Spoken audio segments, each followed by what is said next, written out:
Sébastien Cogé, vous avez mené une campagne de sensibilisation contre l'agisme à propos d'une manifestation un peu sourde de cet agisme que sont les emojis, souvent représentés sous une forme d'adulte bien en forme et très peu par des personnes plus âgées. Et quand on représente des personnes plus âgées, elles sont souvent sous forme grabataire. Est-ce que vous pouvez nous en dire plus? D'où ça vous est venu, cette volonté de mener ce type d'action? Véronique, en effet, l'APEF lutte contre l'agisme. Alors déjà, comprendre ce que c'est que l'agisme, c'est une discrimination. Alors qui est complètement incolore, on en parle très peu. Autant on va parler du sexisme, autant on va parler du racisme et moins de l'agisme. Alors l'agisme, c'est quoi? C'est une discrimination faite sur les personnes âgées. C'est déjà considéré que les personnes âgées, c'est-à-dire les personnes qui ont plus de 50 ou 60 ans, peu importe, font un seul groupe. Un peu comme si les 20-50 ans, c'était un groupe unique. Et nous, APEF, on va considérer au contraire que chaque personne est unique, à sa propre personnalité. Qu'il ait 50, 60, 70 ans, 80 ans, il faut considérer comme les personnes comme étant des clients à part entière qui ont chacun leur personnalité, leur envie, leurs besoins, et à nous de nous adapter à eux.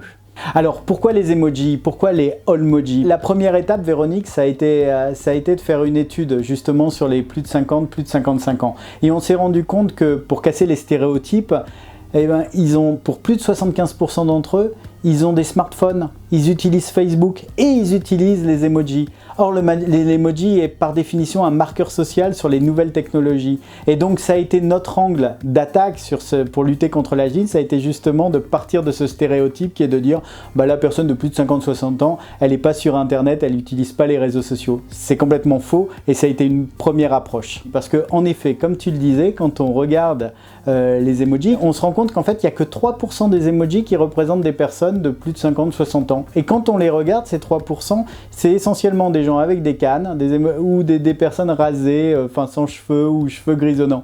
Et nous, notre idée, ça a été la première chose, ça a été de se dire, nos plus de 50 ans, puisqu'à l'APEF, on a 90% de nos clients qui ont plus de 50 ans, c'est plus de 60% de nos salariés et de nos franchisés, donc on les connaît. Encore une fois, ils ont plein d'activités, donc ça a été de représenter les seniors avec des activités du quotidien, qui peut être du vélo, qui peut être de la danse, qui peut être de la natation, pourquoi pas du surf. Et donc c'est donner déjà une autre image sur les personnes âgées, en tout cas sur les plus de 50 ans.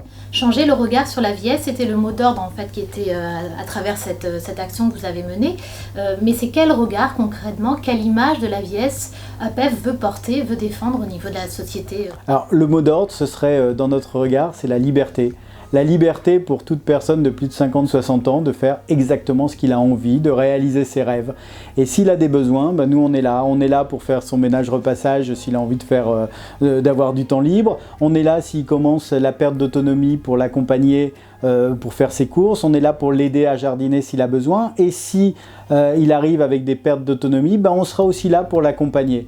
Donc c'est ça, c'est considérer encore une fois de s'adapter à chaque besoin, mais en se disant que le mot d'ordre c'est la liberté. C'est réaliser vos rêves et peu importe le reste. Les stéréotypes négatifs liés à l'âge ont un impact très fort sur les plus âgés d'entre nous, mais concrètement quand on veut lutter contre l'agisme, qu'est-ce qu'on doit faire? APEF, qu'est-ce qu'on doit faire? Tout le monde peut agir contre l'agisme au quotidien, en gommant tous les stéréotypes qu'on peut avoir et en considérant les personnes comme des personnes à part entière. C'est déjà la première chose. Après, si vous voulez participer avec l'APEF dans cette lutte contre l'agisme, on a lancé une pétition APEF pour lutter contre l'agisme. Donc ce que vous pouvez faire, c'est participer à la pétition. Cette pétition, vous la retrouverez sur change.org et vous pouvez l'avoir par notre site internet apef.fr.